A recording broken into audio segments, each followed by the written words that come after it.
Hola, buenos días. ¿Me escucháis bien? ¿Se escucha bien? Vale, pues un placer saludaros, os doy la bienvenida. Yo soy Aitor Sánchez, soy dietista nutricionista, soy tecnólogo alimentario. Voy a estar conduciendo el acto y también os voy a presentar ahora a las personas de la mesa. Bueno, en primer lugar, dar y agradecer a las personas asistentes, también a quienes nos estáis viendo en streaming en estas jornadas que van a ir sobre alérgenos en conjunto con la ESAN y la EFSA.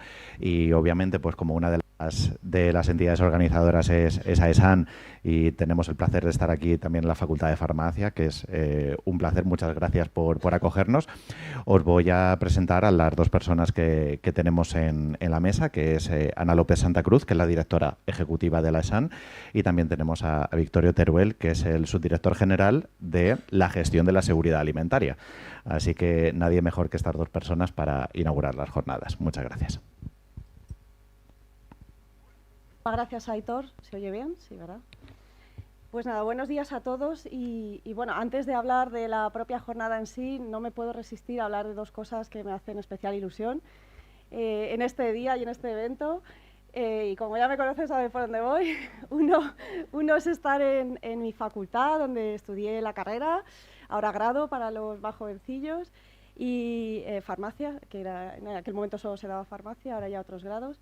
Y además en este aulario, que después, unos años después, leí la tesis, que en la época de la carrera, hace 20 y pocos años, estaba todavía en construcción, así que me hace muchísima ilusión. Sigo en relación con la facultad desde entonces, por muchas causas. Hace poco, además, estuve hablando de salidas profesionales a los alumnos de quinto, así que siempre es un placer volver a la facultad y venir a cualquier evento, estar aquí con vosotros siempre. Y la otra cosa que me hace especial ilusión es coincidir con mis dos grandes referentes por primera vez en un acto profesional.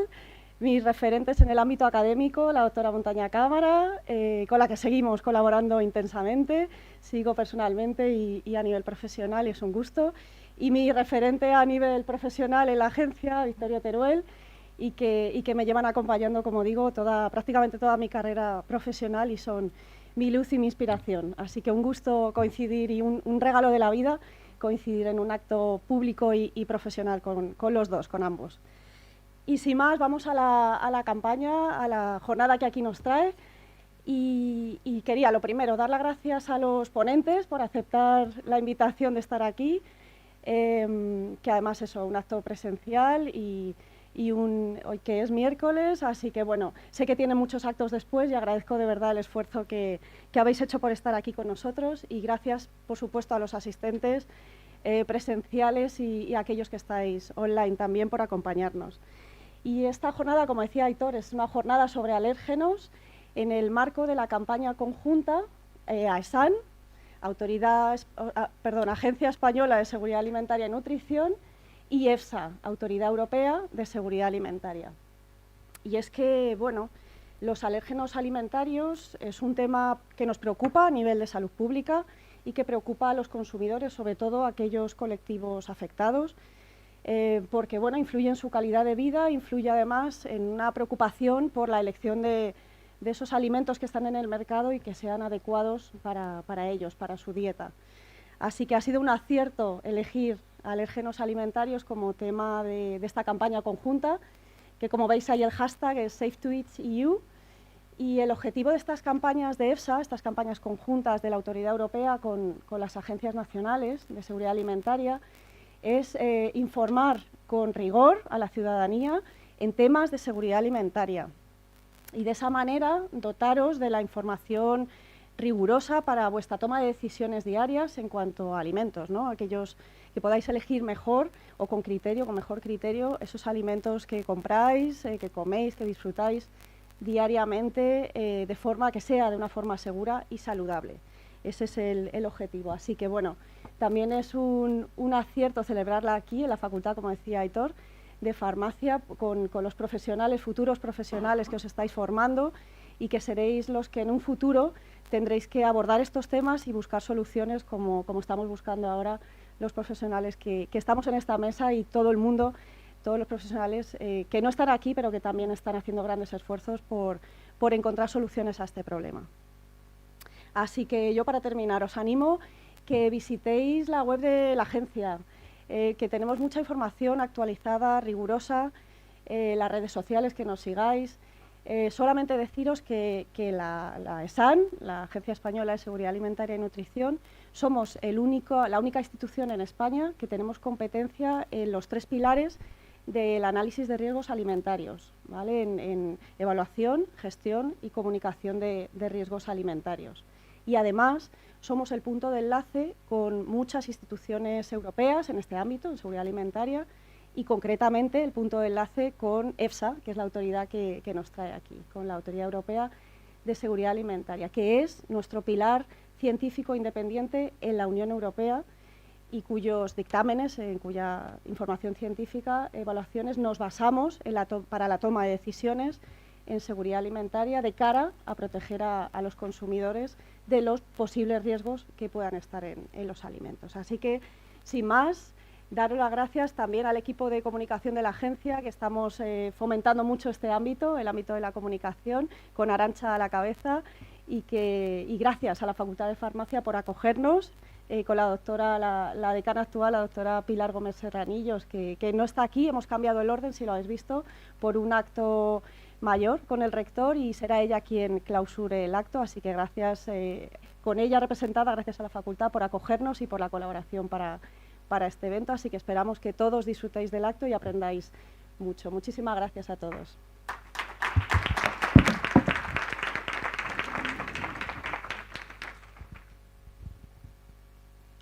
Vale, pues muchas gracias, Ana. Voy a proceder a presentar la campaña, aunque ya ha adelantado la directora ejecutiva bastante sobre el tema. La campaña viene a unir 2 puntos que son clave. Y es, por un lado, que las personas consumidoras que vivimos en la Unión Europea tenemos una serie de libertades a la hora de ejercer nuestras decisiones alimentarias, y que estas decisiones además pueden estar motivadas por muchas cuestiones distintas.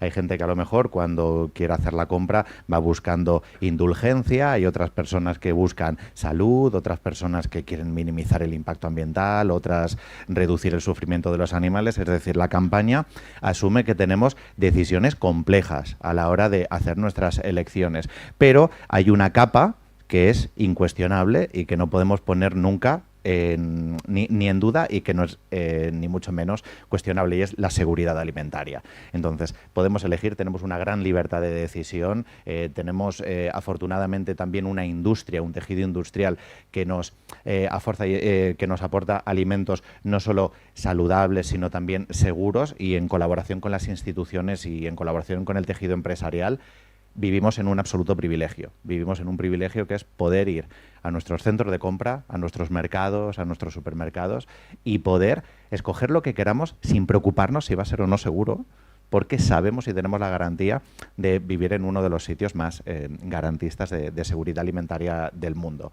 Esta campaña pretende acercar y pretende concienciar sobre todas estas cuestiones, porque a pesar de que somos unas privilegiadas, pues muchas veces nos encontramos en redes sociales o nos encontramos en medios ruido, desinformación, que bueno, es importante acercar a la ciudadanía estas cuestiones. Entonces, este quinto año, esta quinta campaña va a ser todavía más ambiciosa que las anteriores. Se van a sumar nuevos Estados miembros y también algunos que son candidatos. Esto también está bien, ¿no? Porque parece que hay voces que ponen en duda cuál es la función de la Unión Europea. Por ejemplo, yo que personalmente soy también embajador del Pacto Climático, muchas veces cuando vamos a Bruselas te encuentras o tenemos que pelear las voces o tenemos que pelear contra esos mensajes que cuestionan que para qué sirve esto, para qué sirve esta hermandad que es la Unión Europea, y parece que hoy más que nunca pues lo tenemos muy claro. Entonces, campaña más ambiciosa, se suman nuevos Estados miembros y es además una campaña que quiere fomentar, y esto es muy importante para quienes divulgamos, quiere fomentar el espíritu crítico. Es decir, no es una campaña paternalista, no es una campaña que te dice simplemente lo que tienes que hacer sin que te lo plantees, sino que tiene unos porqués. Está construida desde la evidencia científica, que es al fin y al cabo pues la mejor herramienta que tenemos las personas para construir nuestras, el acercamiento a la verdad, que es complicado, pero que si no vamos a utilizar el método científico para saber qué alimentos son o no saludables o cómo garantizar nuestra seguridad alimentaria. Mira, de estos serían los 4 mensajes clave sobre los que va a vertebrar la campaña. Hay uno que es empezar a valorar a la Unión Europea como garante de esta seguridad alimentaria. Es decir, como en Europa no se come de seguro en ningún sitio. Luego podríamos decir, y como en España, además, como en ningún otro, ¿no? Pero hablando en términos de seguridad alimentaria, como en Europa no se come en ningún sitio, y luego además, si tenemos el privilegio de vivir en España, pues mira, muchísimo mejor. La segunda hace un poco alusión a esta libertad de decisión que tenemos como consumidores, ¿no? Al abanico de todas las elecciones que podemos hacer en nuestro centro de compra, que comentaba en la introducción, y también quiere poner en valor. Lo vamos a hacer también como un pequeño homenaje luego en la mesa cuando distintas voces y tan formadas van a formar este panel, pero la importancia de que nos basemos en las personas que tienen trayectoria, en los científicos, en nuestras científicas, y que no estamos tomando decisiones alimentarias arbitrarias, sino que es de un gran trabajo, de décadas de trabajo, de acumulación de evidencia científica, que son las que nos hacen tomar estas decisiones. Y luego, pues mira, decidas lo que decidas, la Unión Europea ha garantizado por ti que esos alimentos son seguros.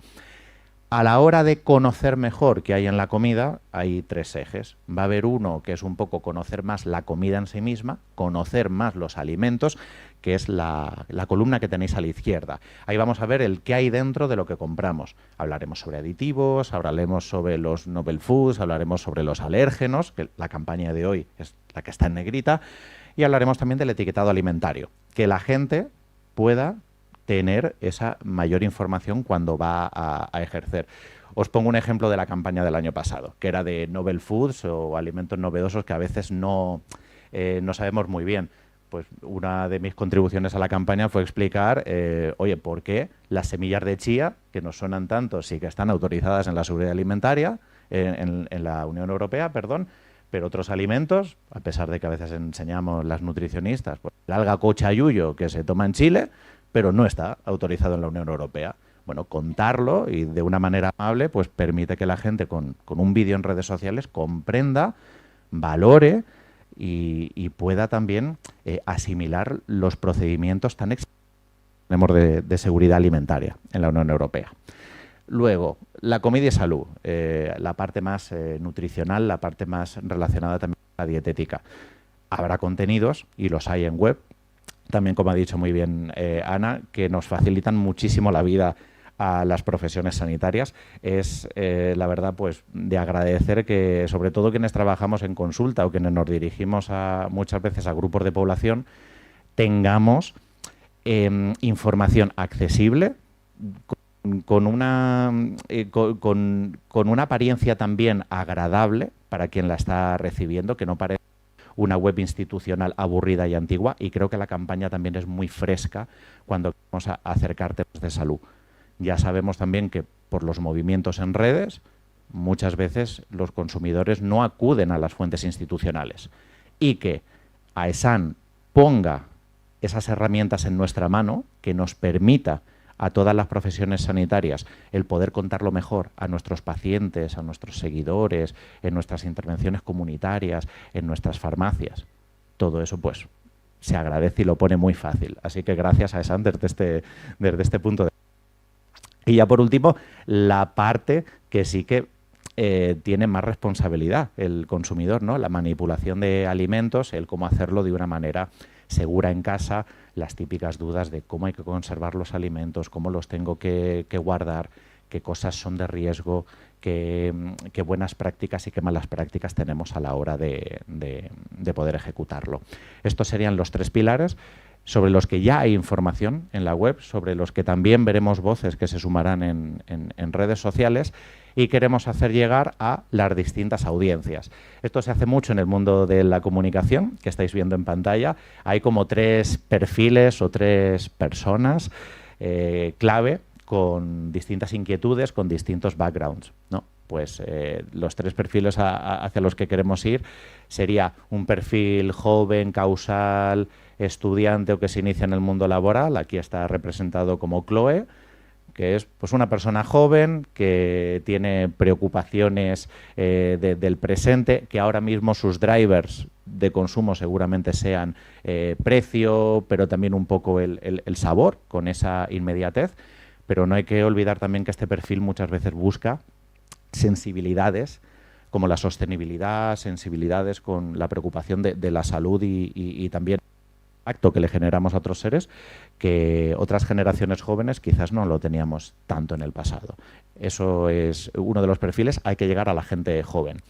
Luego tenemos un perfil más maduro, aquí está representado como Carla, que sería una persona que ya está más acostumbrada a lo mejor a hacer la gestión doméstica, tiene más experiencia comprando, tiene más experiencia cocinando y está un poco expuesta a ruido.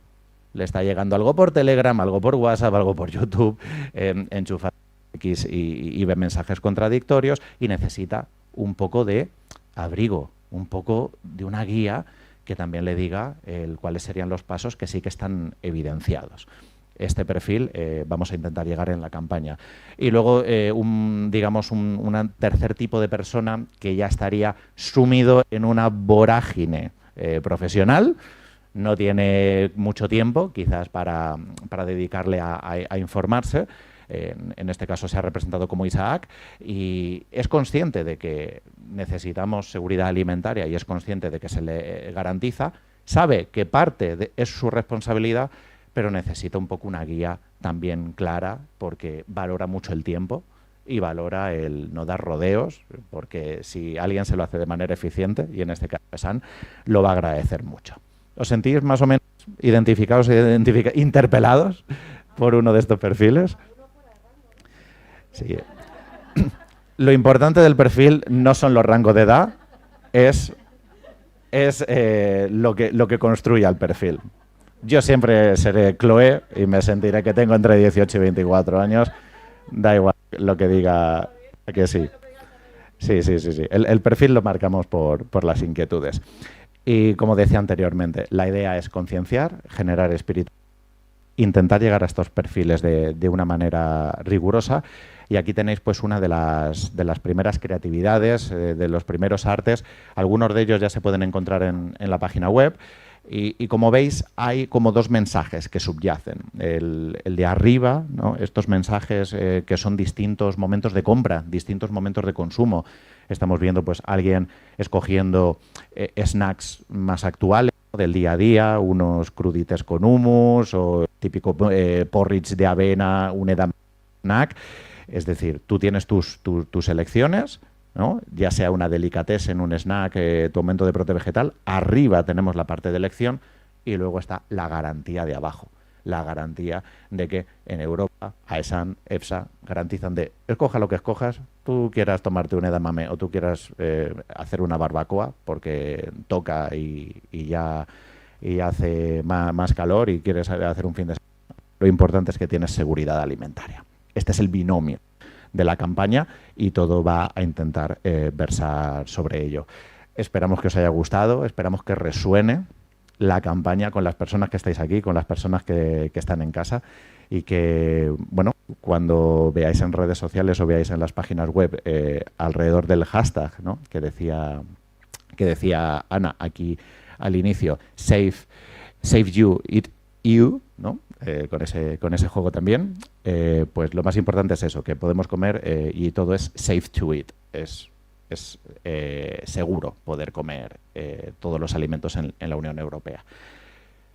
¿Os ha gustado la campaña? Está bien, ¿no? Pues muy bien.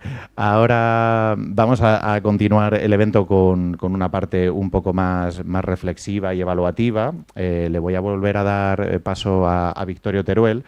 Nos va a hablar desde su posición, obviamente, de su director general de la gestión de la seguridad alimentaria, pero Victorio también es una persona que tiene mucha experiencia en gestión de tóxicos, tiene mucha experiencia también en cómo se han construido las leyes y creo que de cara a contarnos los retos del futuro va a ser muy importante su perspectiva. Así que con muchas ganas de escucharte, Victorio.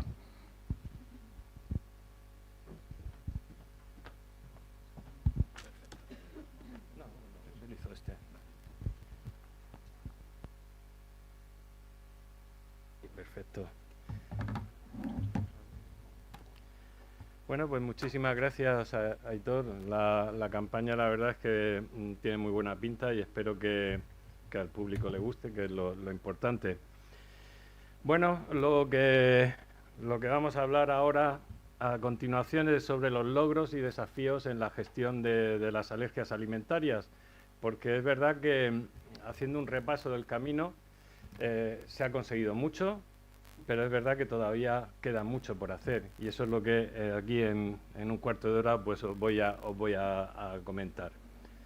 Las alergias alimentarias se producen cuando la exposición a un determinado alérgeno presente en un alimento desencadena una respuesta inmunitaria pues, anormal.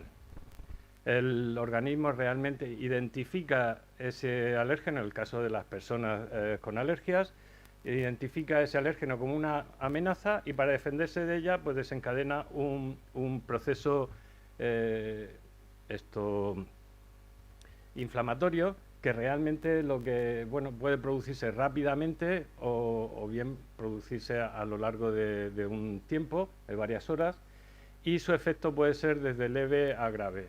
Leve como picor, enrojecimientos, lagrimeo, pero luego puede haber unos efectos adversos que podrían llegar hasta incluso a provocar un shock anafiláctico y provocar la muerte. Por lo cual es un tema de gran interés en el ámbito de la seguridad alimentaria porque es muy preocupante. No hay que confundir estas alergias con las intolerancias, puesto que en el caso de las intolerancias no interviene el sistema inmunológico, sino que son problemas metabólicos, pues dificultad en el organismo para digerir o procesar un determinado componente y por lo tanto su efecto no es tan grave como en el caso de las alergias, pero también hay que tenerlo en cuenta y nosotros realmente lo englobamos siempre cuando trabajamos en el ámbito de estos peligros como alergias e intolerancias. Esto obviamente condiciona mucho la vida de las personas con alergias, pero también hay que tener en cuenta que va a condicionar a la vida de sus familias, como las asociaciones siempre nos han puesto de manifiesto. ¿Cómo gestionamos estos riesgos? Pues principalmente mediante la información alimentaria, en el caso nuestro. Luego hay otras alergias de tipo respiratorio, etcétera, pero aquí nos vamos a centrar en las alergias alimentarias. Como digo, lo más importante es el conocimiento de la presencia de alérgenos en los alimentos. Y tenemos dos vías en las que intervenir. Es la información alimentaria, es decir, la información que aparece en los alimentos que compramos, tanto los envasados como los no envasados, y luego también mediante concienciación y educación de la sociedad, pues con campañas como la que estamos haciendo este año con la EFSA. Pero bueno, aún así, la Agencia Española de Seguridad Alimentaria y Nutrición también tiene una serie de materiales informativos divulgativos que están disponibles en la página web para que las personas que lo necesiten puedan utilizarlo. Los logros. A mí me gusta hacer siempre una retrospectiva de todo lo que se ha hecho, quizá por el tema de ser un consumidor informado y todas estas cosas, ¿no? No sé yo qué perfil tendré. Pero es que conviene señalar que a finales de los 90, en el siglo pasado ya, hace 25 años, no había información sobre alérgenos en los alimentos, más allá de cuando era un ingrediente, como puede ser la leche, etcétera. Pero el problema eran los alérgenos que no estaban como ingrediente en el alimento. Y eso hace que en el año 91 hubiese un movimiento a nivel del Comité del Códex Alimentarius, es decir, a nivel internacional. Para los que no conozcáis, el Códex es un organismo que se encarga de hacer normas a nivel internacional, normas sobre alimentos, y está auspiciado por la FAO y la OMS. Bueno, pues en el año 91, en el Comité del Códex de Etiquetado de los Alimentos, la delegación noruega solicitó o propuso hacer un documento de trabajo para evaluar la presencia o informar de la presencia de alérgenos en los componentes de los alimentos. No, yo digo como el ingrediente, sino como componente de los ingredientes que forman parte de los alimentos y que por lo tanto no figuran en el etiquetado y suponía un riesgo potencial para las personas con alergia muy, muy grande. Esto a mí me gusta señalar que en aquel momento, en el año 91, había como un poco de suspicacia con el tema. Esto se trató en el comité ejecutivo de ese mismo año, que es el órgano que prepara luego ya las propuestas para aprobar en la comisión del Códex, y ya se dijo, recomendó el propio comité del Códex del Ejecutivo que se procediera con cautela a la hora de evaluar este tema, porque imaginaban un mundo en el cual todos los ingredientes que forman parte de los alimentos podían tener alérgenos potenciales, por lo cual se imaginaban que, bueno, pues esto iba a ser la locura luego de cara a la gestión, y entonces ya recomendó que se procediera con cautela. Bueno, así se fue, pero afortunadamente esto fue para adelante, y ya en el año 99, en la norma de etiquetado de los alimentos preenvasados, que era del año 85, pues ya se incluyó la mención a indicar los alérgenos que podían estar presentes en los componentes de los alimentos.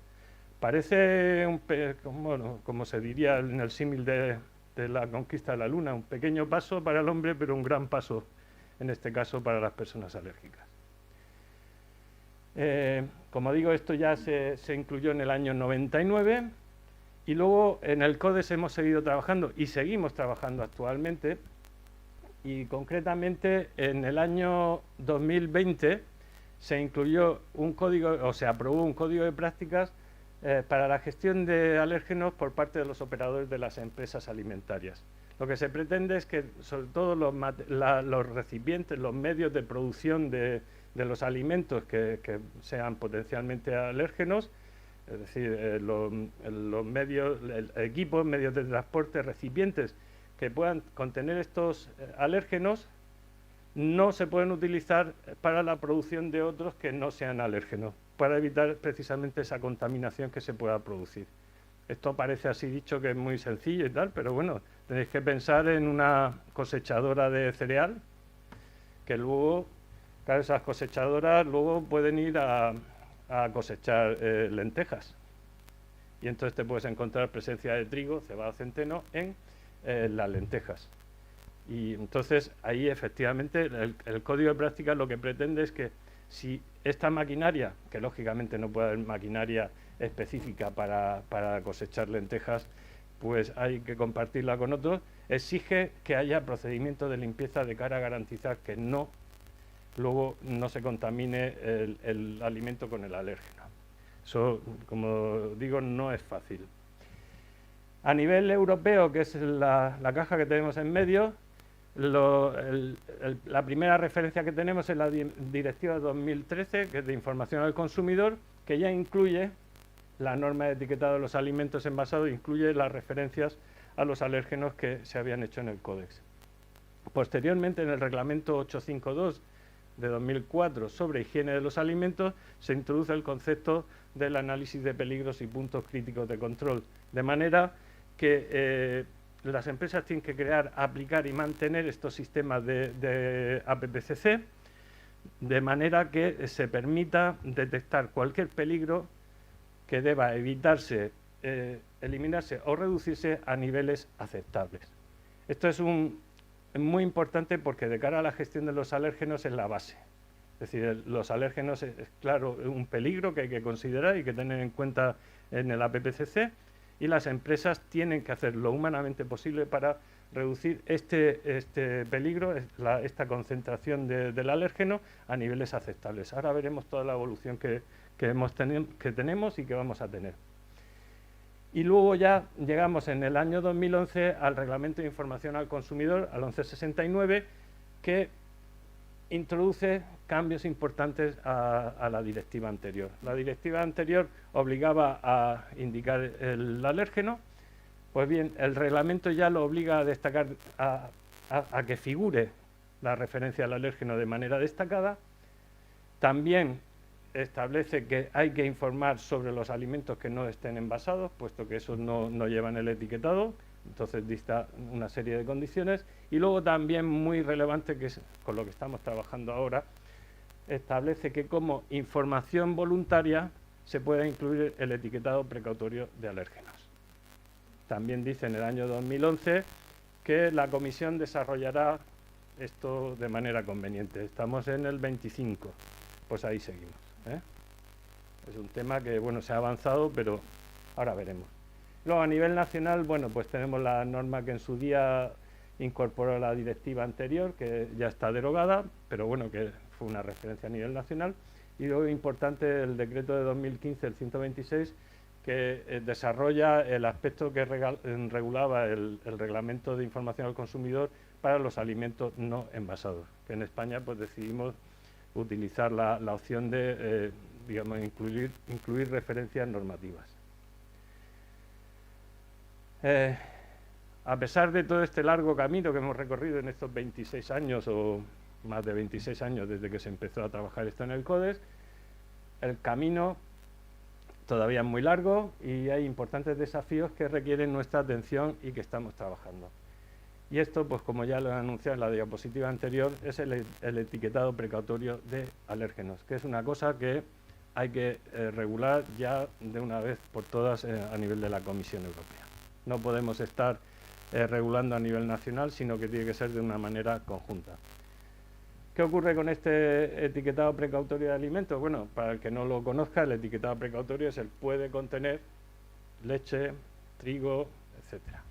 Cualquier mención a cualquier alérgeno que pueda haber en ese alimento. Que ya hemos dicho, los principios de la PPCC exigen que las empresas tienen que hacer todo lo humanamente posible para evitar la presencia de este alérgeno. Y únicamente en los casos en los cuales es imposible eliminarlo es cuando hay que utilizar este etiquetado precautorio. Como digo, no está armonizado, la realidad es que está sobreutilizado. Eso conlleva también una pérdida de efecto, puesto que ya al final parece que es que la gente diga, bueno, el hecho de que puede contener, yo qué sé, pues puede ser que no lo contenga. Esto limita, lógicamente, la dieta de las personas con alergias e intolerancias, y lo que más nos preocupa es que pueda llegar a conductas de riesgo, que es eso, pues que la gente al final pierda el miedo a esa mención y tiren para adelante y luego le ocasione problemas de salud graves. Hay varias acciones que llevamos a cabo. El etiquetado voluntario de trazas incidentales de alérgenos, que es el programa Vital. Bueno, es un programa privado de la industria. En este caso me parece que es de Australia y Nueva Zelanda. Y bueno, pues es un programa que te permite, claro, porque hasta ahora la manera que teníamos de gestionar los alérgenos es, bueno, se detectaba una presencia de un alérgeno y ya se considera un riesgo inasumible. Entonces, como veremos, siempre hay un umbral que hay que tener en cuenta y este programa Vital pues abre la puerta a eso, a evaluar una posible presencia de un alérgeno que sea admisible. Hay una serie de guías sobre el etiquetado precautorio que ha hecho el sector, asociaciones de afectados, también las administraciones hemos hecho guías, que bueno, que ahí están ahí y que tendremos que hacer seguramente nosotros también. La aplicación de las buenas prácticas de higiene y la PPCC es fundamental a lo largo de toda la cadena. Infografías y campañas divulgativas, en la ESAN hemos hecho varias. Y luego el trabajo que continúa en el ámbito del Códex y tanto del Comité del Códex de Etiquetado como en el Comité del Códex de Métodos de Análisis y Muestreo, el CC+.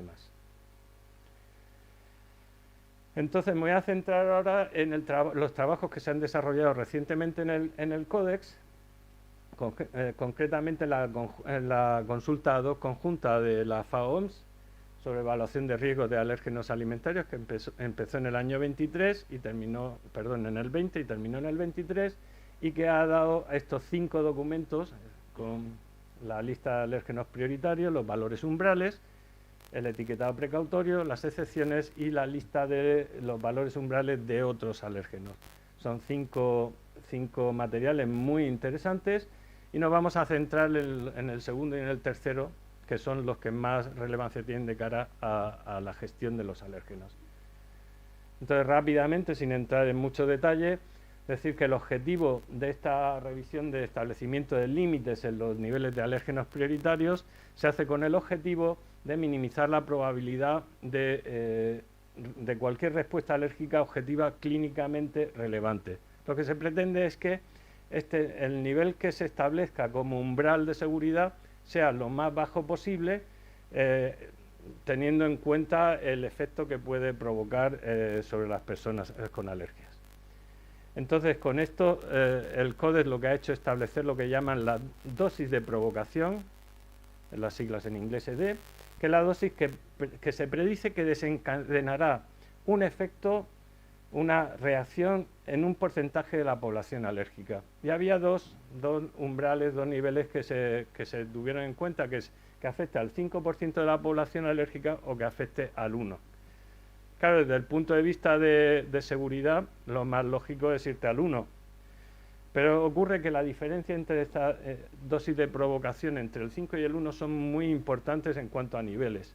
Eso lo que hacía al final es que limitaba mucho la oferta de alimentos a las personas con alergias, y luego, bueno, pues hablándolo con las asociaciones, decidimos que la mejor opción que tenemos para la gestión es el 5%, y es el que se va a tomar, o por lo menos es el que desde España se va a proponer para utilizar como referencia. Con esta dosis de provocación lo que vamos a establecer es una dosis de referencia, que es simplemente un redondeo. Aquí, para que os hagáis una idea, tenemos los ED05 que establece el CODES y las dosis de referencia que se han establecido, que van, pues eso, de 1 miligramo de proteína para el caso de la nuez, anacardo y almendra, 2 para la leche, cacahuete, huevo y sésamo, 3 para la avellana, y luego ya tenemos 5 para el trigo, el pescado y 200 para la gamba. En el caso del pescado, siempre las aproximaciones siempre han sido al alza, como decir, bueno, pues a la baja, para mayor seguridad, excepto en los 3 primeros, que de 0,8 se ha redondeado a 1. Y luego en el caso de la gamba y el pescado sí se ha ido bastante más por debajo, porque los datos que había eran poco robustos. Bueno, lo que se trataba es tener en cuenta todos los valores de prevalencia, potencia y severidad para establecer estas dosis de referencia. Nos vamos a la parte 3 de los documentos, que con estas dosis de referencia lo que vamos a establecer son unos niveles de acción. Estos niveles de acción nos van a permitir decidir si hacemos el etiquetado precautorio o no. Pensad, como os he comentado antes, que a día de hoy la detección simple de un alérgeno en un alimento ya provoca una alerta alimentaria, puesto que realmente, claro, estamos pensando en un alérgeno que no esté indicado en el etiquetado. Bueno, con este sistema lo que se va a poder es tanto tomar la referencia de cara a la gestión de las alertas como de cara a los operadores para decidir si utilizan ese etiquetado precautorio o no. Ahora lo veremos con un ejemplo que se ilustra más claramente. De esta manera, este nivel de acción es el resultado de dividir esa dosis de referencia por la cantidad de alimento, por la porción que vamos a tomar de alimento. ¿Esto qué quiere decir? El nivel de acción es inversamente proporcional a la cantidad de alimento que consumes. A mayor cantidad de alimento, el nivel de acción tendrá que ser más bajo para no superar esa dosis de referencia. Aquí os he puesto un ejemplo del nivel de acción para huevo en galletas. Toma como una porción de referencia 40 gramos, esto es relativo, pero bueno, habría que ver también, depende de los casos. Pero se toma como porción de referencia una unidad de galleta, en este caso 40 gramos. La dosis de referencia para el huevo es de 2. Esto implica que, bueno, expresándolo en los 40 gramos en kilo, pues da un total de 50 miligramos por kilo. ¿Qué quiere decir esto? Que yo, aunque identifique la presencia de huevo en esta galleta, no quiere decir nada, o no es un problema siempre y cuando no supere los 50 miligramos por kilo. Esto no está cerrado, este objeto hay que trabajarlo, pero la idea se basa en este concepto. Es decir, ya se puede admitir un nivel de acción que nos permita decidir si lo incluyo o no lo incluyo. Y luego está en la obligatoriedad o no. Esto es una de las cosas que se está trabajando en el CODES, que está todavía en marcha, porque en la frase concretamente que se pone es que lo que se está planteando es que el EPA deberá o debería utilizarse únicamente o no, cuando, es decir, todo este trabajo se está haciendo ahora mismo. Todo esto supone un cambio de enfoque bestial con respecto a lo que teníamos hasta ahora. pero todavía tenemos limitaciones. Aquí tengo en primera fila a mis compañeras del CNA, que son las que están haciendo el trabajo. ¿Por qué? Porque aunque estas dosis de referencia, estos niveles de acción son muy prometedores, pues tenemos un problema con los métodos de análisis. Que existan métodos de análisis apropiados que realmente determinen la proteína que nos está causando el problema y no otras. Hay variabilidad entre los kits comerciales que tenemos. No sé, uno lo mismo tiene un límite de cuantificación de 0,5 y otro de 5. En fin, eso es un tema también que hay que tener en cuenta. Disponibilidad limitada en los materiales de referencia. A nivel analítico eso es fundamental. Ausencia de métodos de referencia y necesidad también de mejorar la recuperación en los procesos de análisis de extracción de las proteínas en matrices alimentarias complejas. Por lo cual, todo esto, aunque llevamos 26 más los 8, 9, 30 y tantos años trabajando en el tema de alérgenos, todavía nos queda camino por recorrer y ahí seguimos y seguiremos trabajando. Así que nada, muchísimas gracias por vuestra atención.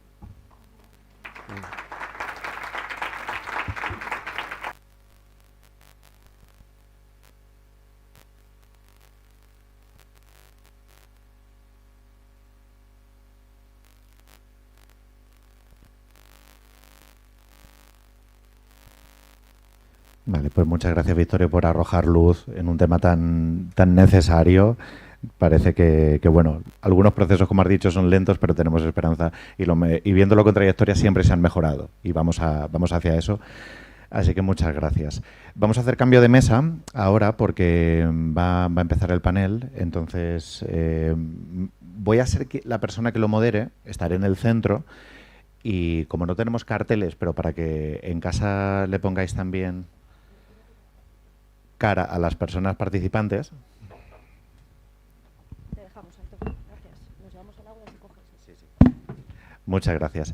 Para que le pongáis cara a las personas participantes, voy a llamar de una en una a las personas que van a participar y os las presentaré una vez que estén y que conformemos la mesa.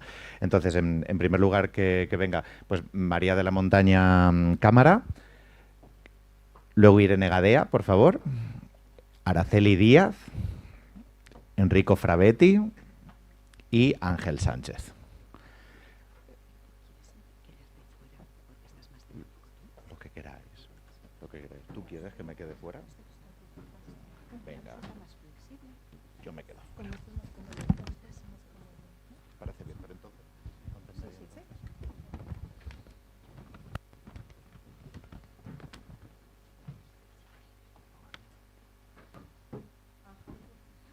Vale. Voy a moderar entonces desde abajo y así es más... Sí.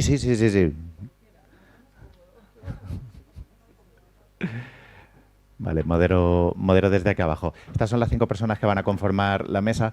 Como son 5 currículums y 5 perfiles, no los vamos a hacer de inicio. Voy a presentaros a las personas de una en una y haré la primera pregunta para cada una de ellas y así nos quedamos con su trayectoria y luego un poco el porqué de esa pregunta. Lo voy a hacer fácil, lo voy a empezar por casa, porque ya que estamos en la Facultad de Farmacia, voy a empezar con María de la Montaña Cámara, porque es la catedrática, es una de las catedráticas de la facultad y además ha sido antes presidenta durante unos años del panel científico de la ESAN y obviamente dentro de la EFSA se encarga o es partícipe del panel de alérgenos y va a ser la pregunta que le vamos a hacer en este sentido. Hay un panel en la EFSA. ¿De qué os encargáis en el panel? ¿Cuál es vuestra actividad? ¿Y cómo lo relacionamos en ese panel de alérgenos con toda la seguridad alimentaria en materia de alérgenos que finalmente nos impacta a los consumidores? Muchas gracias, Aitor.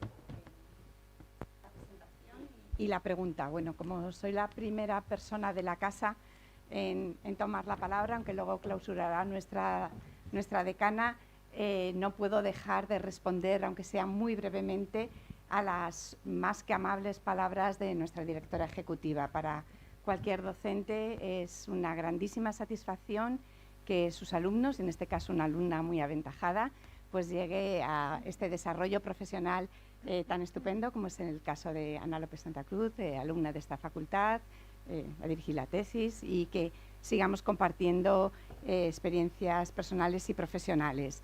Victoria Teruel, como bien se ha dicho, igualmente mi experiencia en la Agencia de Seguridad Alimentaria, en el Comité Científico, en la parte de presidencia, hemos trabajado mucho codo con codo y creo que es una satisfacción y un agradecimiento, quiero hacerlo expresamente, el que esta sesión se celebre hoy aquí. Se presentó el miércoles pasado en Europa. Yo estaba en Parma, en Italia, cuando esto se hizo, y creo que este puede ser uno de los primeros eventos de presentación de esta campaña que se haga aquí, que creo que es muy importante para nuestros alumnos y también para la comunidad de profesores.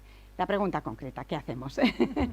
Bueno, pues como bien has dicho, yo pertenezco al panel, formo parte de uno de los paneles científicos de EFSA, de la Autoridad Europea de Seguridad Alimentaria, y en concreto el que se denomina, es que como siempre lo decimos en inglés, lo voy a decir fatal, y le han cambiado el nombre además: nutrición, nuevos alimentos y alergias, ¿vale? Somos, de lo que ha dicho antes la directora ejecutiva, que hay 3 patas de la seguridad alimentaria: evaluación, gestión, comunicación. Bueno, pues nosotros nos encargamos de la evaluación científica, ¿eh? Somos el órgano responsable de la evaluación científica de todos los nuevos alimentos, de todos los aspectos relacionados con la nutrición, en temas de etiquetado, pues las alegaciones de salud, etcétera. Y el tema de alergias es un tema absolutamente transversal, porque no se solicita autorización de un alimento que va a ser alergénico, sino que se evalúa la potencial alergenicidad de cualquier nuevo alimento del que se solicite aprobación para su comercialización en la Unión Europea. Somos un comité científico formado por expertos de todos los países de la Unión Europea, y nuestra tarea es dar esas opiniones científicas, que las expresamos en base a opinión, son públicas, se publican en la revista de la EFSA, y son la base para que luego los gestores del riesgo, como bien ha dicho Victoria Teruel, tomen esas decisiones políticas de autorización, establecimiento de un etiquetado precautorio o obligatorio en función de lo que nosotros podemos decir que nos preocupa o no nos preocupa. Esa es la parte que nosotros hacemos. Decir que desde la entrada en vigor del último reglamento de nuevos alimentos, el 2018, aunque se publicó en el 15, pero en el 2018, en enero, ya estaba de aplicación, pues hemos pasado han pasado, porque yo no estaba todavía en ese comité, de manejar unos 10 dosieres anuales y publicar menos de 10 opiniones científicas, a que ahora sí que estoy en ello, aunque todavía no llevo ni un año, tenemos más de 100 dosieres entre manos. Entonces el trabajo ha sido exponencial. Pues mucho ánimo con esos dosieres, María, que los estaremos esperando, esas novedades, con las manos abiertas. Vamos a pasar a la siguiente persona, aunque luego haremos otra ronda, ¿vale? Regresaremos a estas mismas temáticas, pero vamos a ir ahora con Irene Gadea, que dentro de la parte de gestión de seguridad alimentaria se encarga específicamente de la gestión de los riesgos nutricionales. Entonces, pues su trabajo tiene mucho que ver con la parte de complementos alimenticios, de los alimentos también para grupos específicos de población, y también ha sido, además, inspectora de salud pública, y eres tecnóloga de los alimentos, además de farmacéutica. Vamos a hacerte la primera pregunta, Irene, que sería, aunque nos lo hemos visto en la anterior presentación un poco, el de cómo habría que reflejar los alérgenos en el etiquetado alimentario, pero para que no quepa ninguna duda, ¿cómo tienen que estar reflejados? ¿Cómo tenemos la seguridad, las personas consumidoras, de que están correctamente reflejados?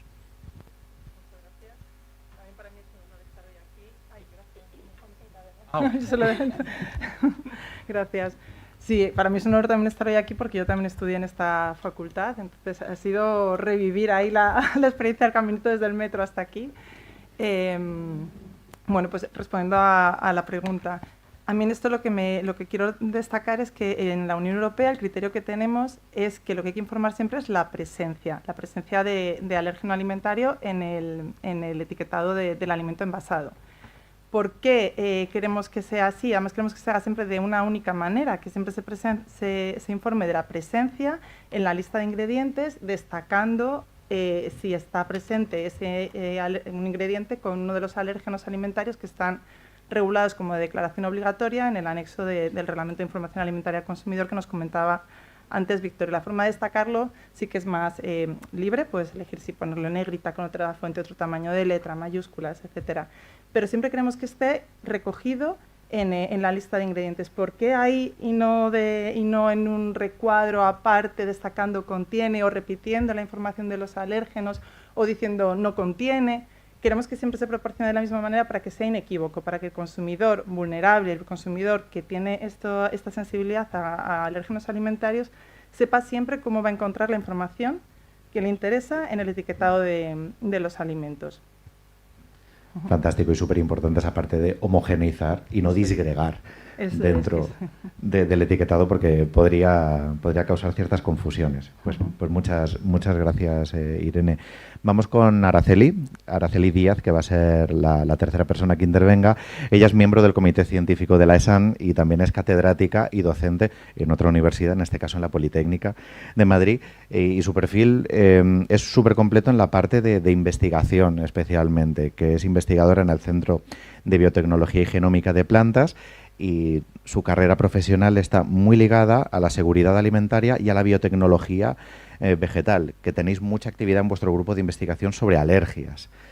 Entonces, en un mundo cambiante, ahora que estamos con esta crisis climática, el cambio climático, ¿cómo nos está afectando en la producción de alimentos y en lo que nos estamos encontrando que pueda modificar la sensibilidad sobre ciertos tipos de alérgenos? ¿Cómo se relaciona todo esto, cambio climático y alergias?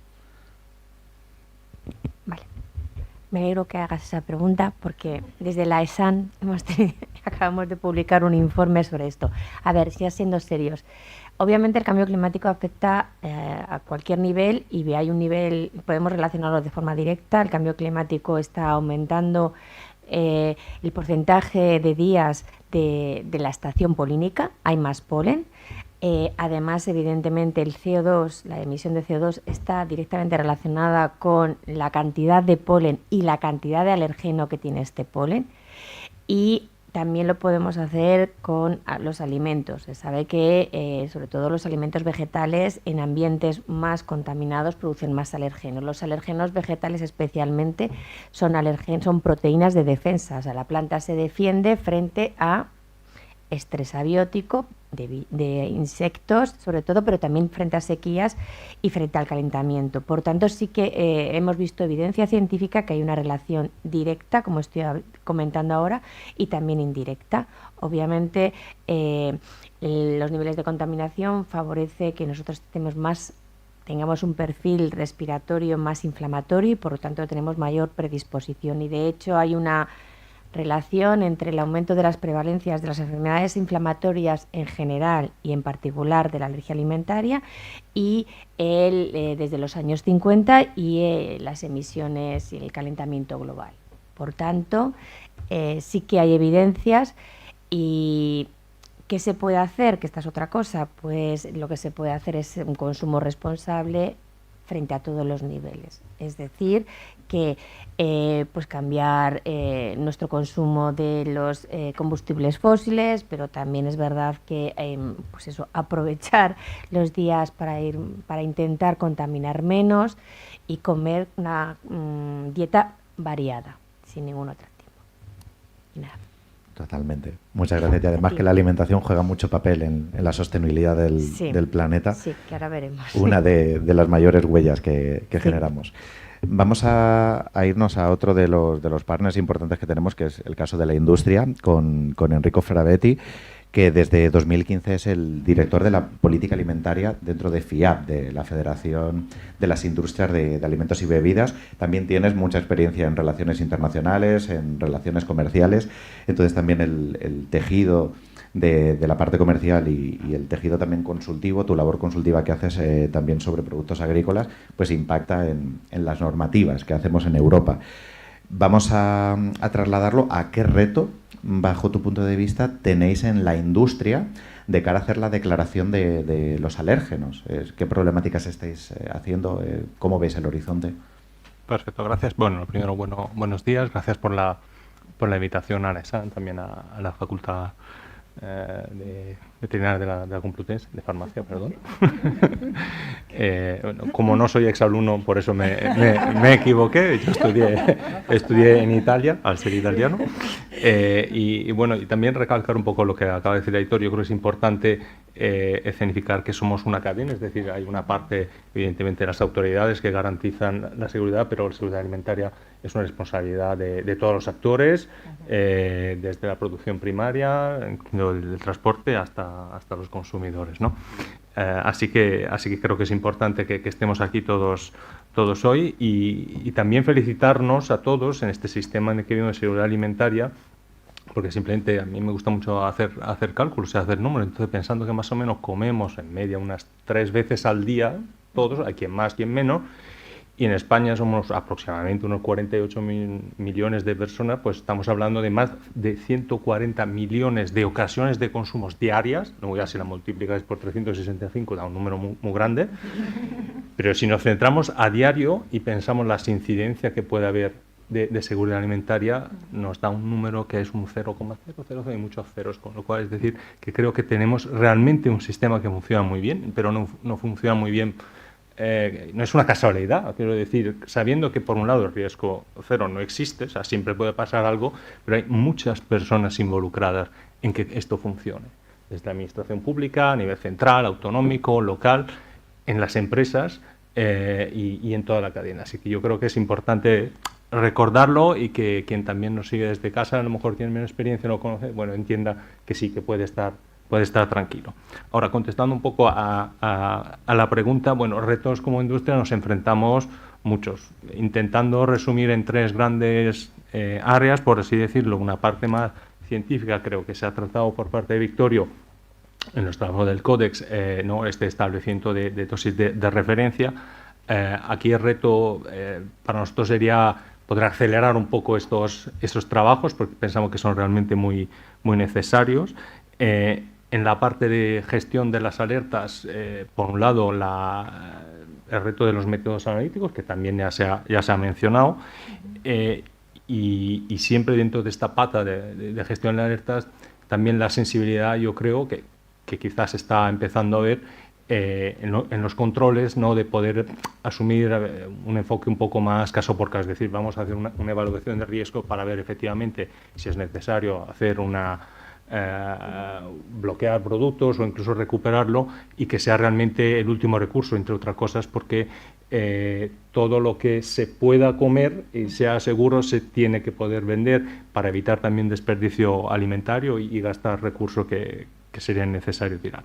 Y luego ya por último la parte de la comunicación en 2 patas. Una es cómo se comunica al consumidor, también, ¿no? Las redes sociales, etcétera. Yo creo que aquí igual luego se puede comentar más. Y por otro lado, de la parte más de etiquetado, aquí en realidad estamos frente a una falta de armonización, pero hay un culpable, entre comillas, que sería la Comisión Europea. Llevamos 14 años con un reglamento de información al consumidor donde se dice que la Comisión Europea iba a hacer unos actos para armonizar esta declaración y no los ha hecho. Y yo creo que sería ya hoy al momento, ¿no? de ponerse a trabajar en eso. Lo malo es que no parece que vaya a ser así. Bueno, esperemos que cambie pronto. Vamos a quedarnos al menos con la esperanza y que hagamos presión por todas partes para que así sea. Vamos a ir con la última persona de la mesa, que es Ángel Sánchez, que aunque nos va a arrojar la visión del consumo, porque es presidente de la Asociación Española de Personas con alergia a los alimentos y el látex, también tiene formación técnica, porque es veterinario y también tiene la diplomatura en sanidad, y de hecho trabajas también en calidad alimentaria y economía circular, todo muy relacionado con el mundo alimentario. Ángel, bajo tu punto de vista y también desde la entidad que presides, ¿qué fortalezas encontráis, qué debilidades os topáis con el modelo que hay actualmente dentro de los alérgenos del etiquetado alimentario? Bueno, en primer lugar, como todos mis compañeros de mesa, dar las gracias a la ESAM por invitarnos. Es importante que se oiga la voz de los pacientes, aunque a veces se olvide. Pero yo creo que el problema de hablar el último es que ya lo que tienes que hacer es ser asertivo con lo que han dicho los anteriores. Desde AERNA lo que podemos destacar es, primero, la casi total coincidencia de criterios con la ESAN en lo que se refiere a los aspectos más cruciales de lo que es la gestión de los alérgenos y el riesgo alimentario, en el sentido de que desde AERNA se ha defendido, tanto en España como a través de la Federación Europea de Alergia en la Comisión de Codes Alimentarios, el valor de la dosis reactiva o el citante 0,5 frente al 0,1 como herramienta para dar una mayor seguridad y sobre todo una mayor capacidad de elección al consumidor con una alergia alimentaria. Y también en lo que decía también Enrico, de que es necesario ir avanzando y establecer bueno, pues los mecanismos que garanticen que el etiquetado responde a la información con indicación expresa de lo que hay en el etiquetado. Para mí resulta bastante ridículo que me encuentre un agua mineral que me tenga una etiqueta de sin gluten. O sea, no tiene ningún sentido que vayamos incorporando eso, porque hay varias iniciativas por ahí circulando y al final te puedes encontrar que una botella de agua mineral pues tiene 7 etiquetas que no son más que cuestiones en muchos casos de marketing, ¿no? Sin embargo, nosotros lo que echamos de menos también, y ahí coincido con Enrico, es que han pasado muchos años. Decía Victorio que llevamos 36 años más o menos trabajando el tema de los alérgenos y seguimos igual. La información es poder, y el problema que tienen los consumidores con alergia, o en mi caso, yo no soy alérgico a los alimentos, lo es mi hija, es que no tenemos información. No sabemos si ese etiquetado precautorio responde a un análisis de riesgos y si ese análisis ha indicado que existe ese posible contaminante porque no estaba previsto pero se ha colado, por decirlo de alguna manera, dentro del producto, o sabemos si se ha hecho el análisis pero como es voluntario no se publicita. Entonces eso crea mucha incertidumbre y de hecho el consumidor español es quizá de los europeos, según los datos del estudio Europreval de hace ya unos años, pues era el más reacio a comprar productos con etiquetado precautorio porque no se fía.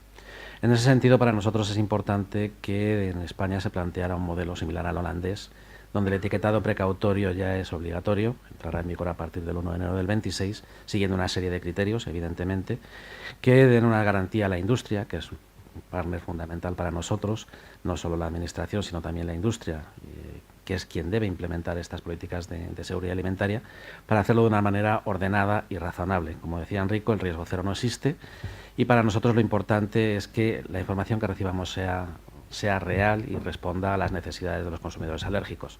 No se trata de imponer ni de exigir imposibles, sino que establezcamos un marco razonable donde todos, administraciones, médicos, porque al final yo no sé si mi ED es 0,5, 0,1 o 0,10, la industria alimentaria y nosotros como asociaciones, pues trabajemos de una manera conjunta para formar, informar e implementar estas políticas. Por eso el modelo holandés es el que distintas asociaciones estamos preconizando a nivel europeo. En Alemania y en Italia ya ha habido algún movimiento y nuestra idea sería bueno, pues intentar que hasta que esa futura norma que tiene que desarrollar la Comisión Europea esté en vigor, pues tengamos una herramienta que nos facilita esa información, porque lo que mucho nos tememos es que si el reglamento 1169 tuvo 3 años de aplicación y cuando se acercaba la fecha de implementación y entrada en vigor, todas las asociaciones de comerciantes y empresariales estaban clamando porque no habían tenido tiempo para adaptarse, pues el miedo da que realmente pueda suceder lo mismo y nos vayamos a 2030 y mucho para que realmente tengamos un etiquetado precautorio que responda a criterios científicos y a la realidad que todos queremos. Totalmente, Ángel, y de hecho por hacer hincapié ya no solo a lo que os enfrentáis muchas veces en etiquetado alimentario, que dentro de lo que cabe está regulado, sino lo que muchas veces las personas con alergia se enfrentan, ¿no? Cuando están en restauración, cuando vemos las cartas de alérgenos, que ahí sí que vemos un sobreetiquetado de, bueno, puede contener alérgenos de todo, le falta decir a algunos restaurantes. Por eso, haremos hincapié luego en ello. Muy relacionado con esto, y por romper también el orden, le vamos a preguntar a Irene qué criterios se sigue a la hora de destacar o no un alérgeno, porque esto es también una duda muy popular de, oye, ¿por qué la mostaza o por qué el sésamo están en negrita? Pero yo conozco a personas que tienen alergia al melocotón y al kiwi y eso no viene destacado. Y creo que puede ser súper interesante comprenderlo mejor.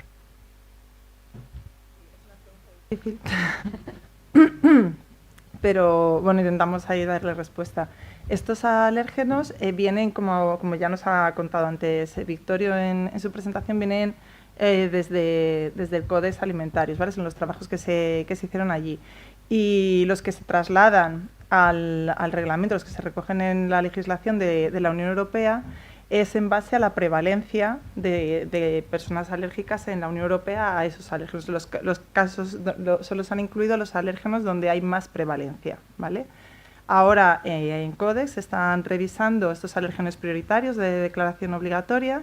Se han dejado los que hay prevalencia en varias regiones como prioritarios y los que solo están, a lo mejor tienen una importancia en una determinada región, lo van a dejar a que sea una gestión que hagas luego a nivel país o región, en nuestro caso Unión Europea. Entonces estamos, de hecho, luego yo creo que Araceli lo comentará, supongo, pero estamos ya trabajando en previsión a que la Unión Europea, la Comisión se ha comprometido, informalmente es verdad, a que una vez que finalicen los trabajos a nivel de Codex Alimentarios se van a iniciar los trabajos de revisión del reglamento de la Unión Europea en materia de alérgenos alimentarios, incluyendo el famoso etiquetado precautorio de alérgenos, que es lo que más es el desafío mayor que tenemos encima de la mesa. Y para ayudar y para intentar contribuir a que sea más enriquecedor esa revisión, en España, en la ESAN, iniciado por la ESAN, hemos consultado al comité científico para que se revise la prevalencia de determinados alérgenos que notamos, o sea, la percepción que tenemos por observación, por experiencias personales, es que hay nuevos alérgenos que no están incluidos en este anexo 2 y que quizá en la región Unión Europea serían importantes tenerlos en cuenta y considerar destacarlos en el etiquetado. Y hemos encargado un informe al comité científico para que, en base a los 3 aspectos que nos propone la OMS y la FAO en su informe de expertos para hacer la evaluación de riesgo, que es lo que hemos comentado antes de la prevalencia, potencia y gravedad, que está mal traducido la severidad, perdonad a los que lo hayáis detectado, pues potencia, gravedad y prevalencia, pues, pero aplicado a nuestra región. Y se hace eso, el principio y la posibilidad, el reglamento nos da la posibilidad de que la Comisión vaya ampliando esa lista a lo largo, y además es por acto delegado, lo puede hacer iniciativa de la Comisión, pero no se ha hecho hasta la fecha. Entonces queremos proponer nuestro informe, a ver si desde ahí, bueno, mira, en base a esta evaluación del riesgo, consideramos que estos alérgenos deberían priorizarse en la Unión Europea. Pues, muchas gracias. De cara a esos cambios de priorización y a incorporar nuevos alérgenos al listado, algo que está súper relacionado son los nuevos alimentos. Ahora mismo estamos viendo nuevas proteínas, la incorporación de los insectos, estamos viendo también algunos alimentos de síntesis. Le vamos a preguntar entonces a María de la Montaña cómo está relacionado la aparición de nuevos alimentos con nuevos alérgenos. ¿Hay alguno que represente un reto en especial o que tengamos que prestar que tengamos que estar atentos en el futuro? Bueno, en la evaluación de cualquier nuevo alimento o ingrediente alimentario, sea cual sea la población objeto de consumo de ese alimento, uno de los aspectos a evaluar es la alergenicidad. En algunos no ha lugar, porque no tiene ningún componente de naturaleza proteica o demás, pero hay que decir, pues no ha lugar. Y en el caso de que sí haya lugar, en el caso de que haya una presencia de una proteína, en el caso de que haya presencia de nuevas proteínas, de que ese nuevo alimento provenga de una fuente que tenga una alergenicidad reconocida, pues es muy importante cuantificarlo. Entonces, primero se aborda, luego también es muy importante saber qué cantidad de ese nuevo alimento o nuevo ingrediente alimentario se va a poner en los alimentos finales a disposición del consumidor, no solo alimentos convencionales, sino también complementos alimenticios. También para qué grupo de población es muy importante, porque la prevalencia y la preocupación varía mucho. Si es para la población general, si es para algún rango de edad, si hay alguna limitación para niños, para lactantes, para mujeres embarazadas, todo esto, ¿no? Entonces, se evalúa en todos y se llega a un dictamen en el que nosotros no evaluamos seguridad, sino nivel de preocupación. Y lo que expresamos es si hay un nivel de preocupación para un determinado grupo de población. Hay que decir que todos los nuevos alimentos que nosotros evaluamos, insectos claramente, nuevas fuentes de proteínas, alimentos sintéticos, cultivos celulares, que es otro de los tipos de nuevos alimentos que ahora mismo pues, pueden ser muy susceptibles de causar preocupación. En todos esos casos se hace esta evaluación y es el solicitante el que establece qué condiciones de uso considera que van a ser adecuadas y somos nosotros los que decidimos si esas condiciones de uso nos parecen adecuadas o no, basados en lo que se ha mencionado ya 2 veces. Nosotros vamos a la prevalencia y en esa prevalencia vamos a el grado de exposición, es decir, se va a posicionar un nuevo alimento en el mercado que va a poder aumentar la exposición a alérgenos que ya estaban presentes. En el caso de que hubiera un alérgeno que previamente era conocido, es muy fácil, tenemos un reglamento que mejor o peor ya nos dice lo que tiene que estar en el etiquetado. Entonces ahí lo tenemos muy fácil, decir que además en esas condiciones de uso o recomendaciones de etiquetado se incluya esta presencia. Pero como bien dices, se puede dar el caso de que no esté en esta lista, ¿no? Entonces, en ese caso, en nuestra opinión científica, sí que incluimos unas recomendaciones en materia de etiquetado, para decir que ese nuevo alimento, pues en el caso de los insectos, por ejemplo, ¿vale?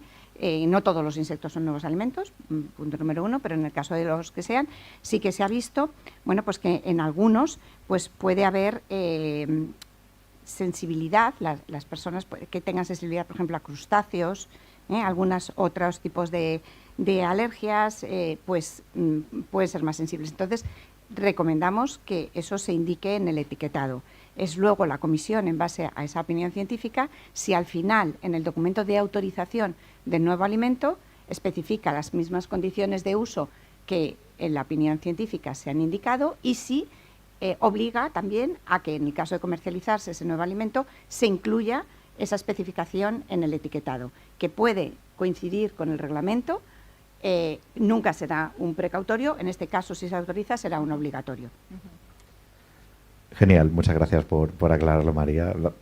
Has hablado de preocupación. Sí.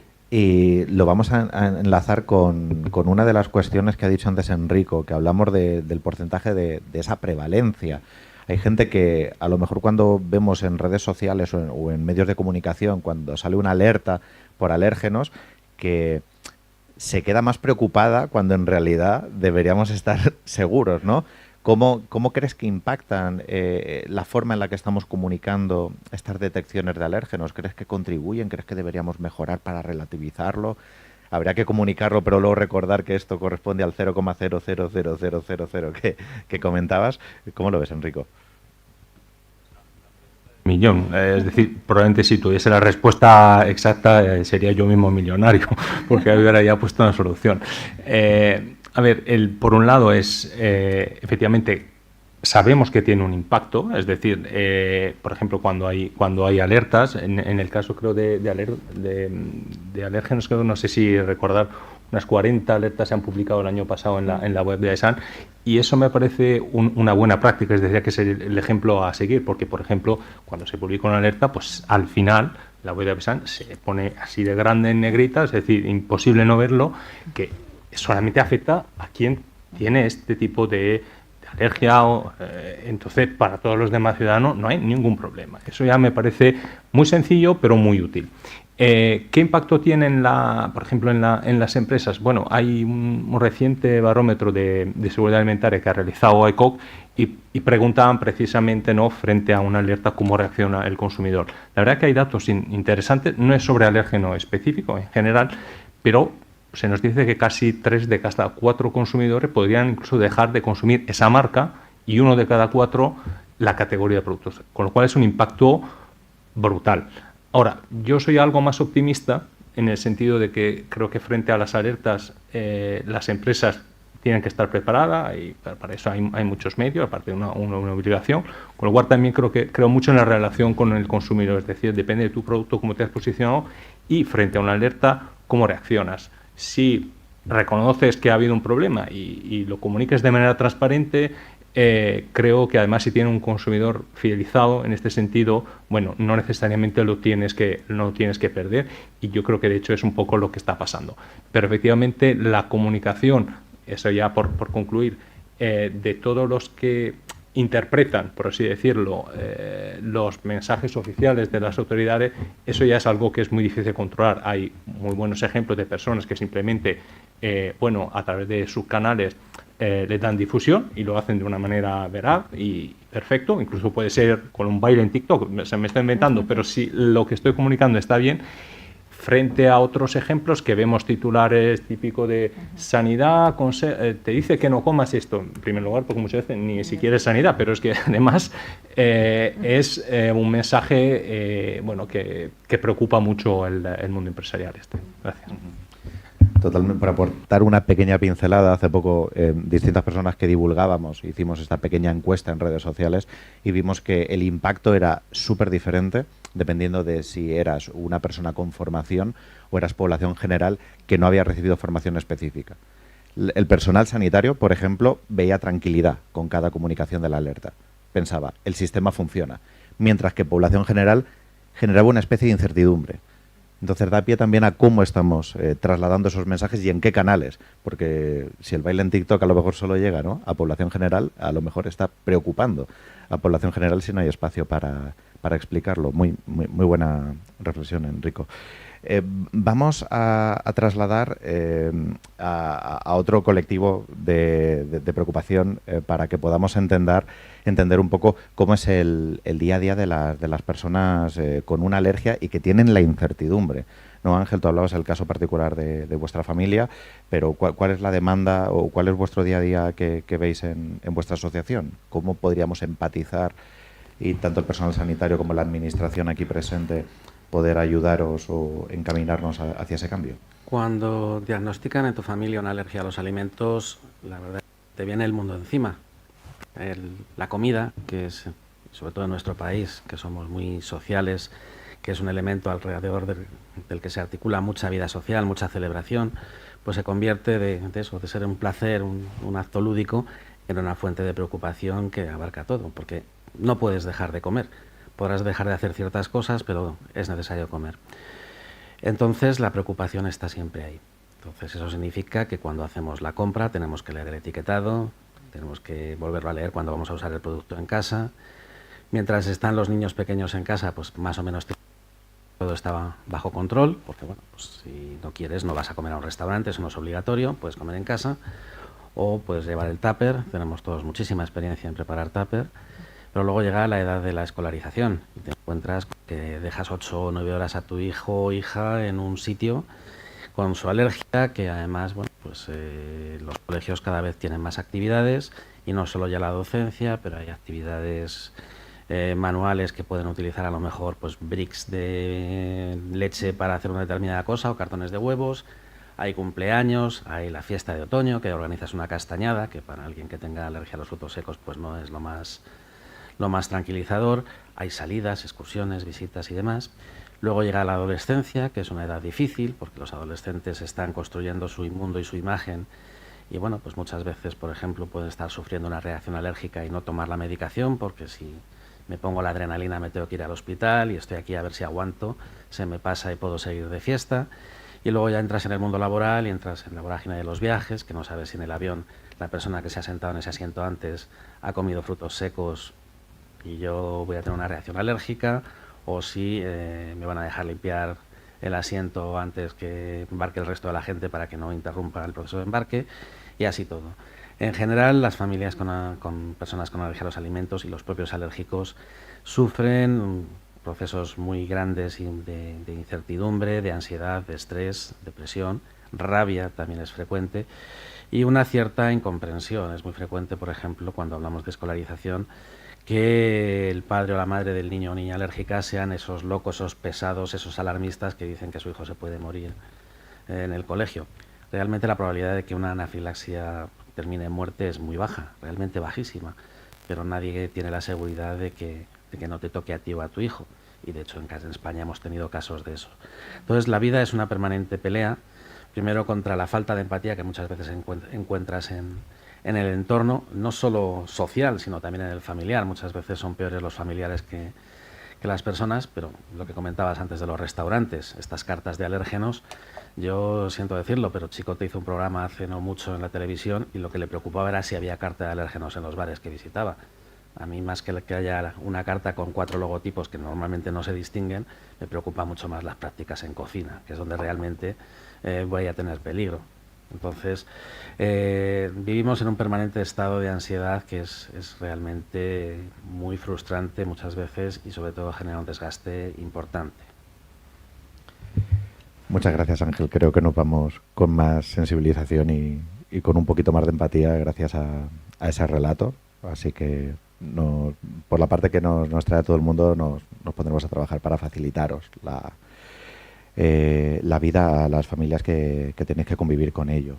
Y vamos a cerrar con una pregunta, en este caso a Araceli, que está además relacionado con otro tema de ruido y de desinformación, que a veces escuchamos aditivos, y sobre todo población general escucha aditivos y le suena como algo peligroso. Y encima ahora con la mayor incidencia de alergias alimentarias, la gente está haciendo algunas correlaciones un poco arbitrarias. ¿Qué nos dice la evidencia científica de la verdadera relación que hay entre alergias y el uso de aditivo? Todos son iguales, algunos más conflictivos. A ver cómo resumimos esto, ¿no? Pues mirad, AESAN también hizo otro informe sobre esto y no todos son iguales. A ver, y además no están relacionadas directamente con la alergia. Hay algunos elementos que sí se han relacionado con predisposición a largo plazo en tener más enfermedades inflamatorias. Pero podemos estar seguros que el 99% de los aditivos no dan alergia directamente, ¿vale? Ni tampoco producen o favorecen a largo plazo la sensibilización alérgica. Lo ha dicho Vittorio, Europa es garantista para bien o para mal y la seguridad alimentaria está garantizada. Es verdad que ahora mismo estamos revisando algunos aditivos, hay que hacerlo uno a uno, no es fácil porque es algo bastante novedoso, porque el efecto no es directo, con lo cual hay que tener modelos de estudio a largo plazo, no tanto para relacionarlo con alergia alimentaria, sino como sus efectos como disruptores que provocan obesidad. Es que es súper difícil decirlo. No son todos, ¿vale? Y ahí están, en la Unión Europea, muchos grupos de investigación están trabajando en ello. Me consta que también AESAN, la EFSA, AESAN también, que ya te lo digo, la EFSA. Pero es verdad que hay mucho ruido sobre la alimentación. Todos ahora mismo somos bueno, esto no tiene que ver con mi pregunta, pero aprovecho que tengo el micrófono abierto. Todos somos ahora mismo celíacos, intolerantes a la lactosa, sin ninguna evidencia. Yo creo que lo más importante es la información, que todo el mundo, todos los sectores lo agradeceríamos. Es verdad que nosotros como científicos tenemos que trabajar en estandarizar métodos para ayudar al resto de los sectores, pero la población debe tener la responsabilidad de informarse y no dar ruido. Y esto es desde que ahora mismo comer pan, el trigo es malísimo que no es cierto, ¿vale? Pero es una leyenda urbana, y a todos los niveles. Los aditivos no son malos, ¿vale? Al contrario, necesitamos los aditivos para garantizar una seguridad en la alimentación. Ya está, perdona que me he extendido. No, y por una pequeña clarificación, ahora que vemos esa relación con la obesidad, que a lo mejor suena tan intangible, porque viendo los mecanismos con los alérgenos parecen claro, pero cuando hablamos de la relación de un aditivo con la obesidad, por explicar algunos mecanismos de acción, puede ser por temas de cambios en el apetito, por temas en cambio de termogénesis, ¿qué se está barajando? Bueno, es que vamos uno a uno. Quiero decir, de los pocos que hemos visto evidencia científica, y yo no soy la experta, aquí tendría que estar Ana Rivas, que es nuestra actual presidenta del comité científico, simulan hormonas, son disruptores hormonales.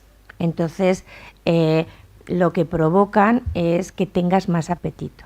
Te estamos hablando de unos compuestos muy determinados y un consumo extensivo. Es decir, el consumo ocasional de estos aditivos, que por cierto se está evaluando su retirada, no produce ningún cambio, ¿vale? Y además esto se ha hecho con modelos de ratón, dándoselo en dosis excesivas, es decir, en unas dosis más elevadas de lo que realmente tú puedes encontrar en un alimento, ¿vale? Pero son muy pocos y normalmente son disruptores hormonales. Que luego además pueden contribuir a generar más ruido, ¿no? Lo hemos visto recientemente en Francia, ¿no? Con el caso de la soja y las isoflavonas. Pues luego, por el contrario, tenemos evidencia científica contradictoria, ¿no? Con niveles mucho más expuestos en población asiática.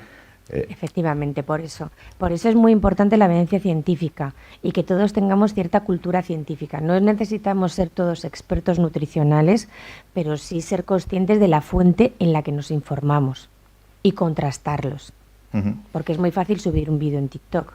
Perdona, o sea, de verdad, pero hay que ver quién es el que está haciendo el vídeo y qué es lo que tiene detrás. Totalmente. Vamos, y va precisamente a invitar a la mesa si tenéis alguna cuestión, ya que ha habido un tema que ha subyacido durante más o menos las 5 intervenciones, que era el tema de la comunicación, ¿no? Y de cómo están llegando los mensajes. ¿Y era sobre esto el apunte, Enrico? Sí. ¿Os apetece que, si os parece, vamos a abrir? Y lo que os quiero preguntar es cómo veis que se está comunicando todas las cuestiones de alérgenos a la población, si creéis que estamos haciendo un flaco favor, si creéis que estamos sobreinformando, si creéis que nos estamos equivocando de medios, un poco vuestro diagnóstico, si os parece, podría ser súper interesante de las 5 personas, aunque empezamos con tu apunte, Enrico. Está vinculado a esta cuestión, un poco recogiendo lo que comentaba Araceli. También creo que es importante, porque hablaba mucho de la evidencia científica, ¿no? De comunicar con evidencia científica. Empezar por recordar que la ciencia es algo que evoluciona, evidentemente, eso no es blanco y negro, con lo cual eso quizá puede ayudar y debería, porque muchas veces vemos recomendaciones, ¿no? Que se decía, creo, en algún momento anteriormente, ¿no? Que parecen ser contradictorias, lo que me decían antes ahora ya no vale. Bueno, pero es que hay explicación por eso, porque precisamente se acumula, ¿no? Es un conocimiento acumulativo, con lo cual, bueno, lo que a lo mejor sabíamos hoy no es lo mismo que sabíamos hace 15 años y por eso hay que adaptar. Entonces yo creo que también esto es importante poderlo recalcar para que la población entienda que no es que nos hemos vuelto locos, pero es que simplemente ahora a lo mejor tenemos un conocimiento y a lo mejor hay, si hablamos de aditivos, hay un aditivo que hasta ahora con lo que teníamos disponible no había problemas, bueno, pues ahora hay nuevos estudios que nos dicen que puede haber, entonces pues lo cambiamos y lo adaptamos. A mí personalmente eso me da grandísima tranquilidad. Ahora, evidentemente, pues si lo comunicamos de una manera equivocada, diciendo, bueno, pues todo lo que hemos estado ahora nos vamos a morir, pues macho, entonces ya tenemos un problema. Totalmente. ¿Queréis hacer algún aporte sobre el tema de comunicación, de cómo estamos comunicando? Ahora también os prestaremos el micrófono a la gente de la sala si queréis preguntar algo, pero por terminar el debate de la comunicación, ¿algo que os preocupe, algo que tengamos que mejorar? Sí, yo creo que también es importante, nos ha dicho aquí, trasladar ese conocimiento que se genera por los entes científicos al ciudadano de una manera clara y comprensible. Te cito el caso de la alergia. Tú como paciente de una alergia alimentaria piensas que el mundo no ha evolucionado. El autoinyector de adrenalina se aprobó en Estados Unidos en el año 1987 y en estos 40 años prácticamente la sensación que tienes es que no ha habido realmente ningún gran avance. El año pasado la Agencia Europea de Medicamentos autorizó un dispensador nasal de adrenalina que supone el primer gran cambio en esos 40 años.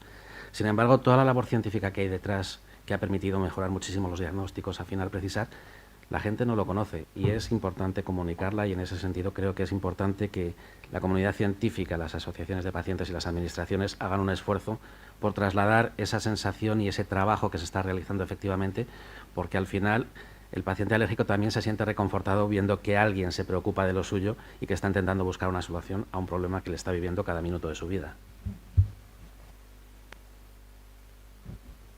Desde el punto de vista académico, lógicamente no somos ajenos a esta preocupación, porque nuestra obligación no es formar profesionales, que lo es lo primero, ¿no? Por supuesto, pero tenemos una responsabilidad social y nosotros además, lo farmacéutico, pues la labor asistencial es muy importante. Pero en este sentido, deciros que desde la parte académica, pues estamos trabajando últimamente con nuestro alumnado en un tipo de proyectos de innovación docente que se denominan aprendizaje por servicio. Y es una manera de llevar el conocimiento científico fuera de las aulas, pero que no seamos nosotros, los docentes, quienes contemos pues estos avances, sino que sean los propios alumnos los que vayan a comunicar estos conocimientos pues en institutos o nos ayuden en otros centros pues de mayores o población general en jornadas de la ciencia, Noche de los Investigadores, etcétera. Es decir, romper esa manera de comunicación receptor por jerarquía, sino que realmente ellos sean los protagonistas. No vamos a ir a un instituto y a mí no me van a hacer ya ni caso porque soy un clon de la profesora o aún peor, ¿no? Y entonces ellos lo tienen más cercano, conocen su lenguaje, es lo que se decía antes, quién lo comunica bajo nuestra supervisión. Y es una fórmula que, por supuesto, requiere un trabajo extra, es absolutamente voluntario, pero nos está dando muchísimas satisfacciones, ¿no? Y luego, cuando me has preguntado el tema de los insectos, por ejemplo, ¿no? Pues también es importante que cuando la infografía que se utiliza, ¿no? Te ponen un insecto y te ponen un insecto físicamente, ¿no? Bueno, pues no son ese tipo de nuevos alimentos los que ahora mismo, porque no están en nuestra cultura, ¿no? Algunos, ¿no? No es el caso, pero sí que tenemos otras nuevas formas en polvos, incorporaciones de las mal llamadas harinas, etcétera, ¿no? Estas formas. Pero lo que no se dice es que no son unos insectos que nos podamos encontrar en cualquier sitio, sino que ahora mismo son animales de granja. Entonces son animales de granja que tienen unas condiciones de cría totalmente controladas, unas condiciones de alimentación con unos piensos también controlados y un tipo de sacrificio. O sea que entran en otra categoría que creo que es muy desconocido para la población, que sigue pensando que es cualquier insecto que me pueda encontrar puede acabar siendo mi alimento, que, bueno, fuimos cazadores-recolectores, o sea, eso existía, pero no es el caso, ¿no? No es el caso. Entonces, esa parte de comunicación no se hace, ¿no? Es un ejemplo que pongo para que son granjas de insectos ahora mismo, por ejemplo. Sí, bueno, de hecho iba a decir a lo mejor, porque claro, yo soy gestora del riesgo, no estoy en la parte de comunicación y sé que en la agencia se está trabajando mucho y ahí es donde yo creo que Ana estaba cogiendo el micro. Nos estamos entendiendo claro, perfectamente, sí, y pues tiene muchos adelante, años y mucha es vista aquí detrás. Sí, yo quería, también por alusión de la Asociación de Alérgicos de Ángel y en línea, en línea con lo que decía Montaña, que se está haciendo desde la facultad. Y justo lo que iba a decir Irene, y no estábamos, ya digo, leyendo la mente. Desde la agencia hemos entendido este gran problema que hay con la comunicación de riesgos y es un pilar que, como os decía al principio, somos competentes en la agencia y es verdad que se lleva haciendo mucho esfuerzo, muchos años, pero en este sentido, en el ámbito de la comunicación, tenemos una iniciativa nueva desde diciembre. Y es que hemos aprobado por primera vez, desde la asistencia de la agencia, que ya sabéis que el año que viene cumplimos 25 años, hemos aprobado una estrategia de comunicación para los siguientes 3 años, 2025, 2027, estos 3 años, y evaluaremos la situación dentro de 3 años. Y no está por aquí Arantxa, ya la veo ahí. A iniciativa de Arantxa y todo el equipo de comunicación que está detrás de este esfuerzo. Es un grandísimo esfuerzo, es un documento, a ver, no es un documento público, pero quiero transmitiros un poco el contenido del documento y las iniciativas que vamos a hacer, porque están escritas, son compromisos con una cronología. Y la idea es, en global, eso, reforzar todo el ámbito de la comunicación de riesgos. Y dentro de esta estrategia, esta es una de las iniciativas. Llevamos pocos meses, estamos todavía en abril y ya hemos tenido varias. Hemos tenido un desayuno con la prensa para explicar el tema de alertas, que nos han pedido repetir, toda la prensa nacional, porque ha tenido mucho éxito. Estamos haciendo, bueno, los folletos que seguimos haciendo, eso se ha hecho siempre, pero bueno, estamos dando esos pasos más allá de lo que es tener la web bien informada, con buenos folletos, con buena información. Eso siempre se ha hecho y se sigue haciendo, se sigue reforzando. Pero dentro de esa estrategia, una gran novedad va a ser la nueva web de AESAN, que se publicará este año. Están ahí corriendo, ahí todo el equipo de comunicación con el resto de la agencia, dentro de esa iniciativa, como decía, esa estrategia de comunicación. Nueva web a lo largo de este año. Queremos que sea en verano, esperemos que sea antes, pero si no para el verano.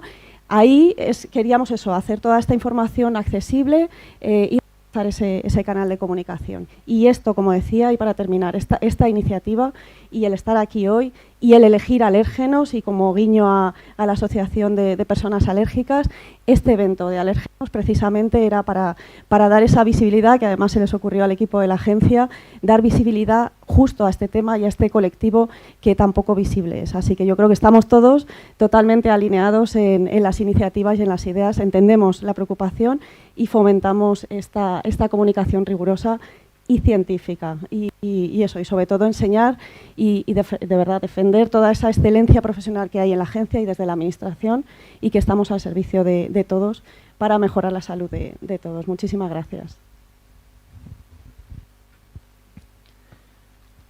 Vale. ¿Tenéis algún otro apunte de sobre comunicación en la mesa? ¿Sí? María de la Montaña. Y luego os prestamos el micrófono.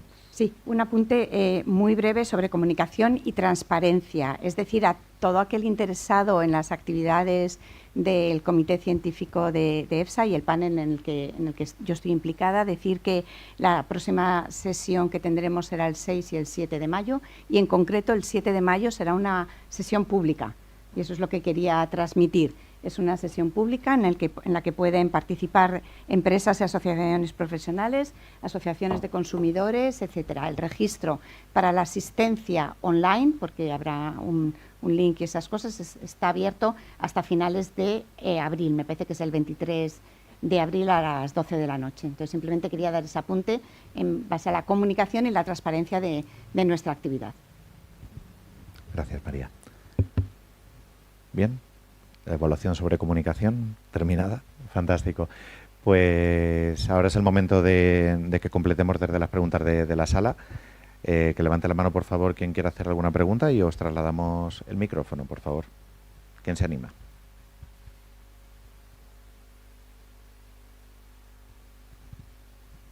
¿Por aquí?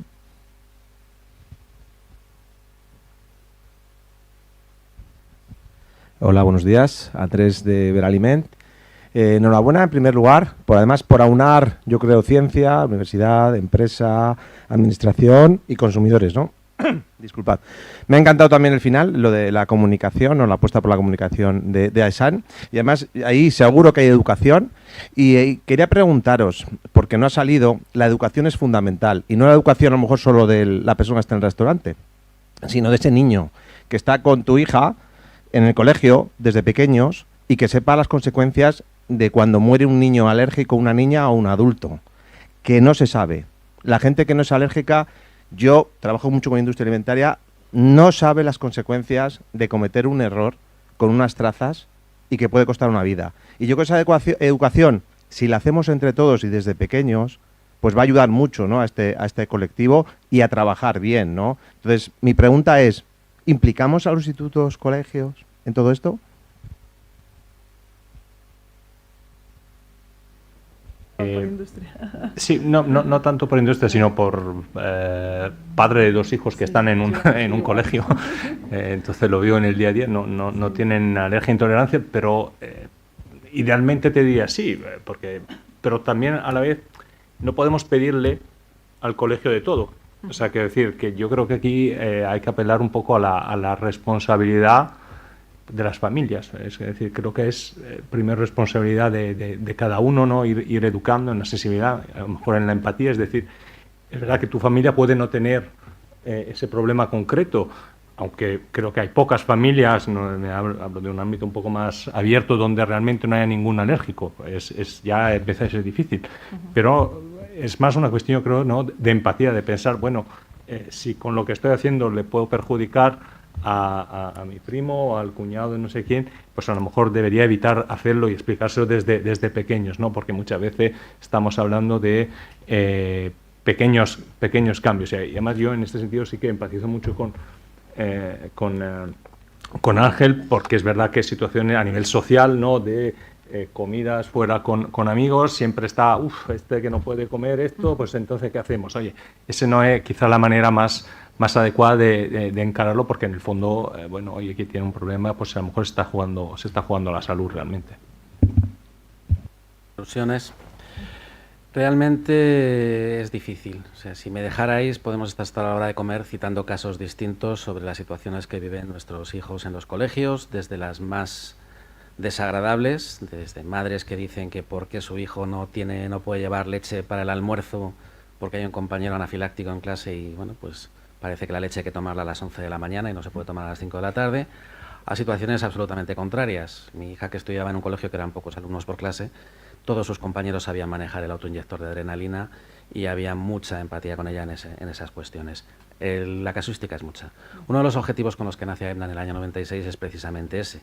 AEBNA nace realmente como asociación de padres de niños con alergia a los alimentos y bueno, luego es que aquellos niños del año 96 ahora a su vez tienen hijos y había que cambiar el nombre y por eso no corresponde el nombre actual con el acrónimo.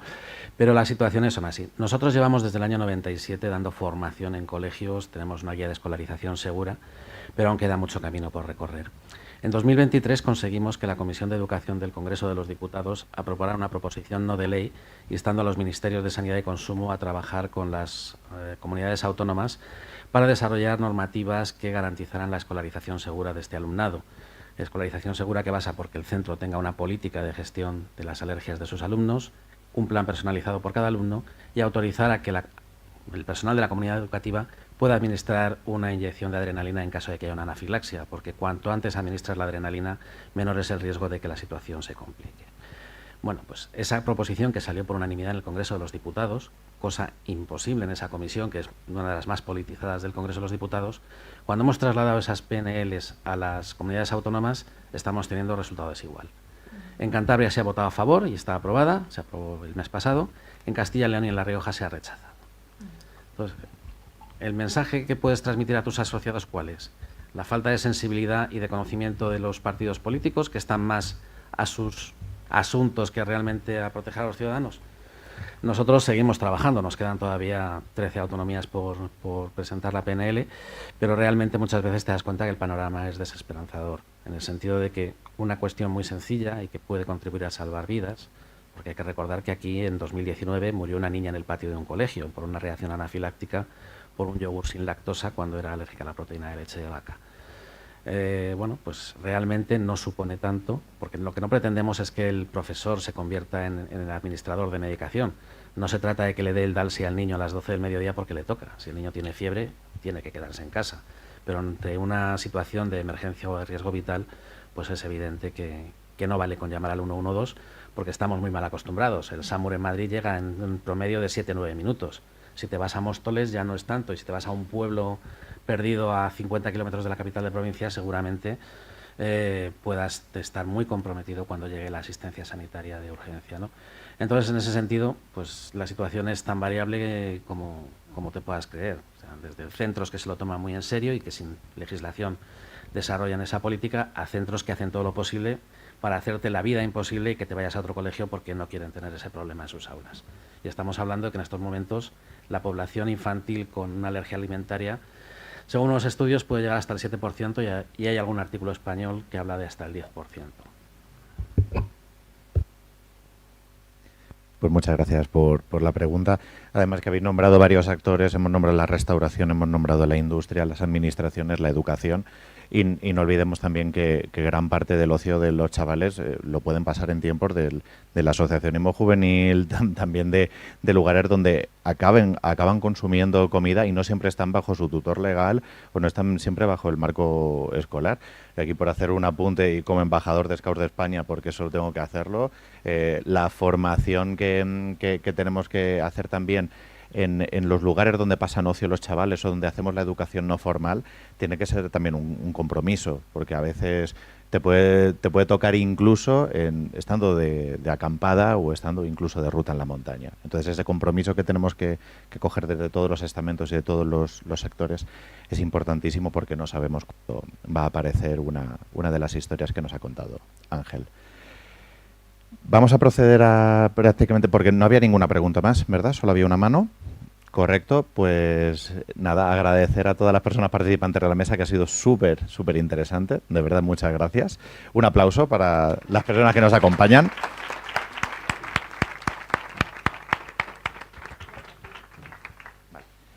Y para la clausura nos va a acompañar Pilar Gómez, que es la decana de la facultad que ha acogido el evento de hoy.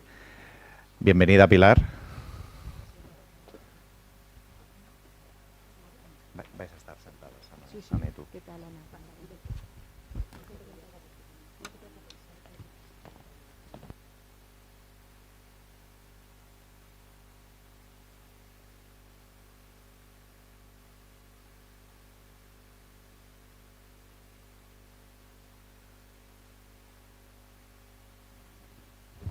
Bien, pues buenos días. Primero querría disculparme porque tenía un compromiso de estar esta mañana en el inicio de las jornadas, pero me citó el rector a primera hora y ya sabemos lo que pasa con la jerarquía. He tenido que estar con él un rato largo esta mañana para tratar temas internos de nuestro centro, que por supuesto eran importantísimos para nosotros, por lo tanto disculpo el no haber podido estar. Hemos hecho un pequeño cambio de última hora, agradecer también esa flexibilidad para cambiar el programa y disculparnos por ese cambio de última hora del programa. Bueno, como decana de la Facultad de Farmacia, desde luego no tengo más que dar las gracias a todos los que han participado en esta jornada. En primer lugar, a la Agencia Española de Seguridad Alimentaria y de Nutrición, que me permitís que personalice en doña Ana López Santa Cruz, que bueno, nos conocemos de otros eventos y de otras, siempre atiende a nuestras llamadas, y agradecerle su colaboración en todo momento. Cuando me dijeron que si podríamos acoger aquí estas jornadas, me pareció una idea estupendísima.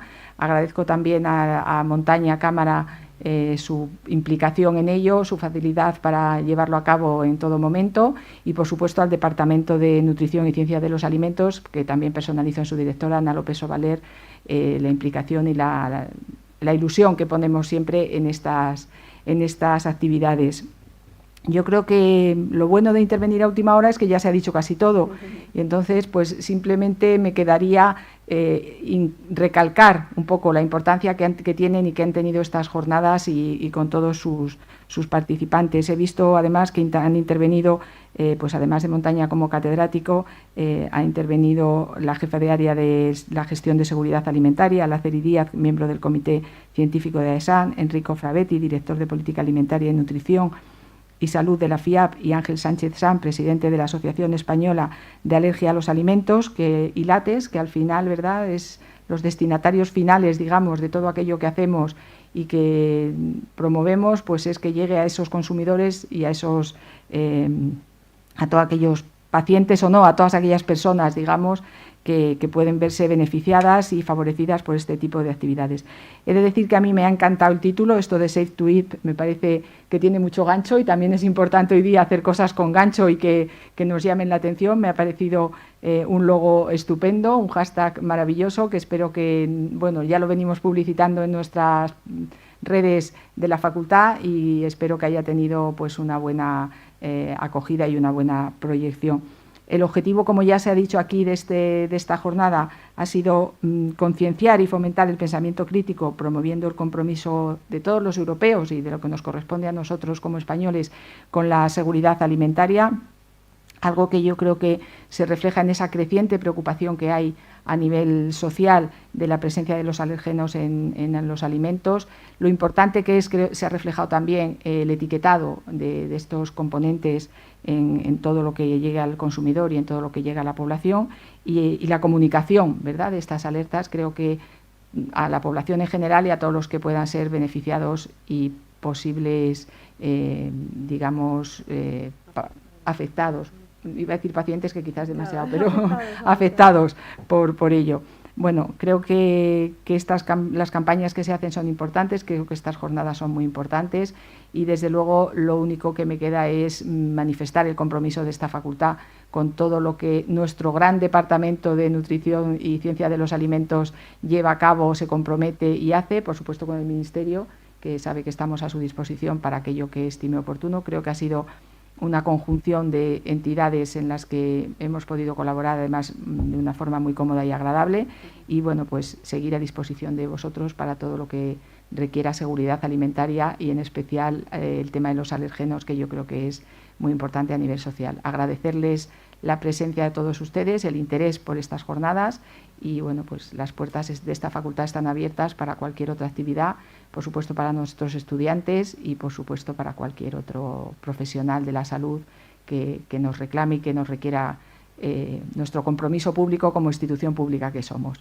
Muchísimas gracias y enhorabuena por lo bien que se han desarrollado estas jornadas, por la gran acogida que han tenido, y bueno, me han podido comentar que ha sido un debate extraordinario, con lo cual doblemente enhorabuena. Muchísimas gracias.